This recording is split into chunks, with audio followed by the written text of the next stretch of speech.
அந்த லோக மாதாவை பரசிவத்திடம் இருந்து படைக்கின்றார். ஐயா, அகத்தியர் பரிபாசையில புலஸ்தியருக்கு சொல்றாரு இது. அவங்க ஆதாம் ஏவாள்னு சொல்றாங்க, பெயர் மட்டும்தான் மாறும், ஒரே விஷயம்தான். நம்ம இதுல ஏதோ சொல்லலைங்கிறாங்க. சித்தர்கள் உண்மையாக சொல்வது மனுவாகத்தான் படைக்கப்பட்டது, மனிதன் மனிதனாகத்தான் படைத்தான். குரங்குல இருந்தெல்லாம் மனுஷன் வரல. குரங்குல இருந்தெல்லாம், குரங்கு என்பது அது ஒரு படைப்பு. குரங்கு என்பது இறைவனோட படைப்புல, எண்ணற்ற படைப்புகள்ல குரங்கு ஒரு படைப்பு. இந்த எல்லா ஜீவராசிகளோட கலவை தான் மனிதன். ஏன்னா கடைசியா தான் மனுவை படைக்கிறாரு. இப்படிதான் எல்லா வேதமுமே சொல்லுது. பட் சித்தர்கள் இதை தான் சொல்றாங்க. அகத்தியர் சித்தர்களுக்கு எல்லாம் தலைவர், அவரு தான் சொல்றார் புலஸ்தியரோட உபதேசத்துல. புலஸ்தியா, இந்த உலகம் எப்படி தோன்றுச்சுன்னு தெரிஞ்சுக்கோ, அப்பதான் இந்த உலக மாயையில் இருந்து நீ விடுபடலாம். அதற்கு பேர் பரசிவம், பராசக்தி. இந்த பரசிவத்தை உருவாக்கி பராசக்தியை உருவாக்கின உடனே தேவர்கள்லாம் கூப்பிடுறான். இறைவன் என்ன பண்றான், தேவர்கள்லாம் கூப்பிட்டு, நீ நான் படைத்த உன்னதமான படைப்பு மனிதனோட படைப்பு தான், இந்த படைப்பை நீ வணங்குங்கிறான். எப்படி? நீங்க எல்லாம் இப்ப தேவர்களை கும்பிட்டுக்கிட்டு இருக்கீங்க, ஆனா முதல்ல படைச்ச மனிதனை, பரசிவத்தையும் பராசக்தியையும் என்ன பண்றாங்க, தேவர்கள் எல்லாம் கும்பிடு அப்படின்னு சொல்றான். அதிலிருந்து ஒரு தேவன் கும்பிடல, அவன் மறுத்துட்டான். அவனை தான் சைத்தான் என்றும், அவனை பல பேர் வச்சு அழைச்சிக்கிட்டு இருக்கும்.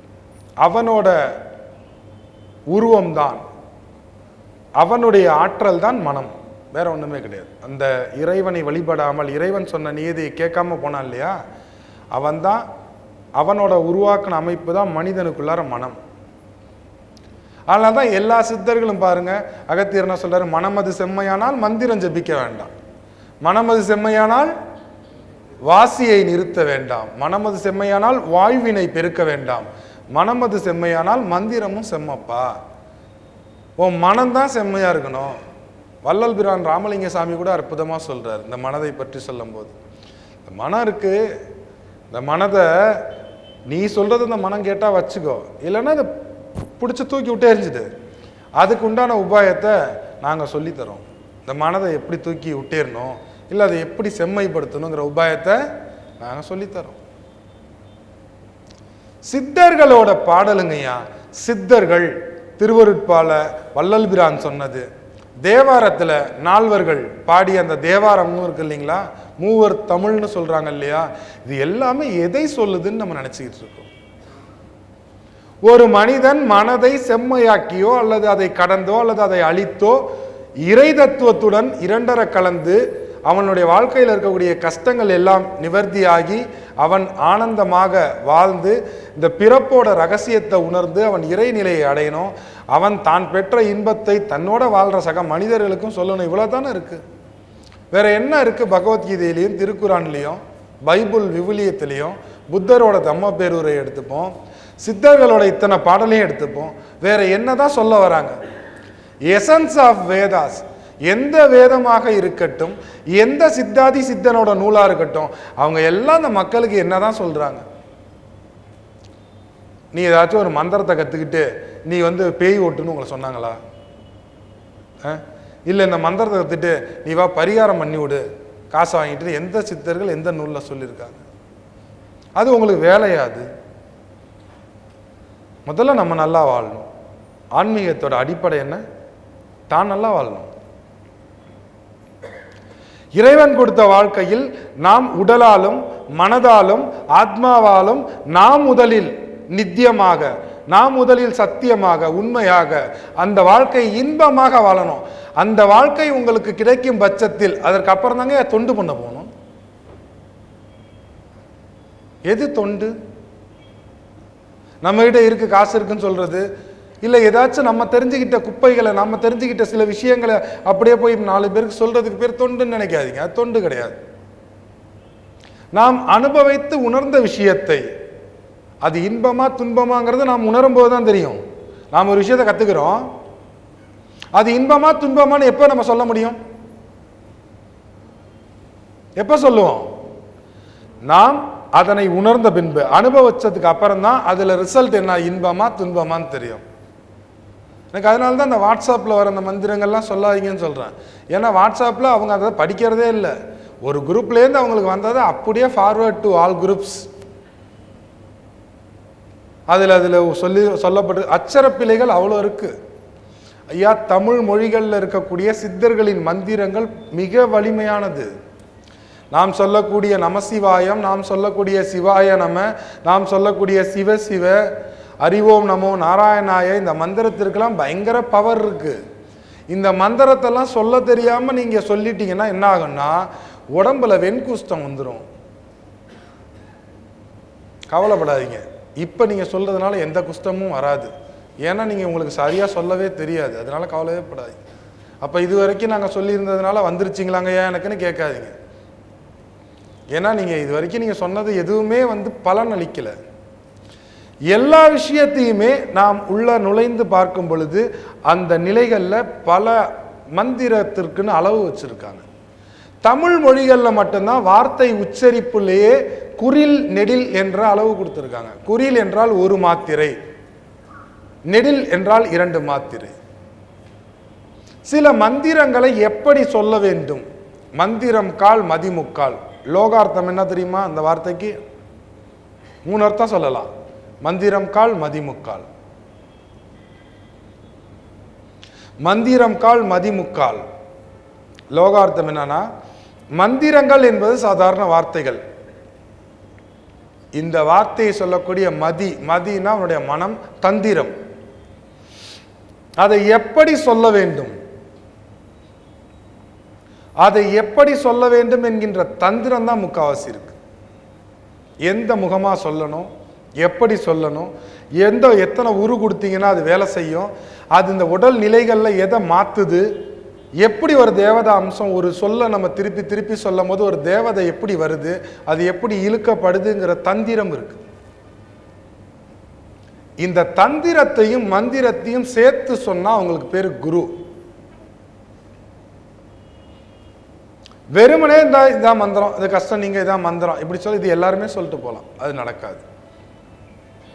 நாம் சிவாலயத்திற்கு செல்லும் போதும் நாம் பெருமாள் கோயிலுக்கு செல்லும் போதும் நமக்கு சில மந்திரங்கள் நம்மளை அறியாமலே நம்ம கற்றுக்கிட்டது, நம்ம டிவியில் பார்த்தது, யாரோ ஒருத்தவங்க உட்காந்து சொல்றது, இதெல்லாம் சொல்லுவாங்க. அப்போ அது பலன் அளிக்காதா? அளிக்கும் ஓரளவுக்கு. ஒரு மந்திரம் சொல்ல வேண்டும், ஒரு நரம்பு மண்டலம் உடலிலே தூண்ட வேண்டும். 72,000 நாடி நரம்புகளை, சில நரம்புகளை தூண்டுவதுதான் மந்திரம். நீங்க சும்மா அப்படியே உட்காந்துக்கிட்டு நீங்க எப்ப பார்த்தாலும் சிவாலயம் போயிட்டு ஓம் நம சிவாய ஓம் நம சிவாயான்னு சொல்றதுனால அந்த மந்திரம் வேலை செய்யாது. அதைத்தான் சிவவாக்கியர் சொல்றாரு. 100 கோடி ஆகமங்கள் 100 கோடி மந்திரங்கள் 100 கோடி நாளிருந்து ஓதிடும் என் பயன். 100 கோடி ஆகமங்கள் 100 கோடி மந்திரங்கள் 100 கோடி நாள் அமர்ந்து ஓதிடில் என் பயன். ஆலமுண்ட கண்டனார் அகத்துள்ளே இருக்கையில் காலன் என்று சொல்லுவீர் கனவிலும் அக்தில்லையே. கற்றதெல்லாம் வீணே, கற்றது எல்லாமே வீண், கழித்ததெல்லாம் வெறும் பொழுதே, உண்டதெல்லாம் மலமே. வள்ளல் பிரானோட பாடல். நம்ம கத்துக்கிட்ட எல்லா விஷயமும் வீணா தான் இருக்கு, நாட்கள் எல்லாமே ஓடுது. ஓடி ஓடி ஓடி ஓடி உட்கலந்த ஜோதியை நாடி நாடி நாடி நாடி நாட்களும் கழிந்து போய் வாடி வாடி வாடி வாடி மாண்டு போன மாந்தர்கள் கோடி கோடி கோடி கோடி எண்ணிலடங்கா கோடியே. சிவவாக்கியரோட பாடல். என்னமோ ஒரு தத்துவத்தை ஒளிச்சு வச்சிருக்காங்கய்யா, சொல்லுக்குள் சொல் இருக்குங்கய்யா.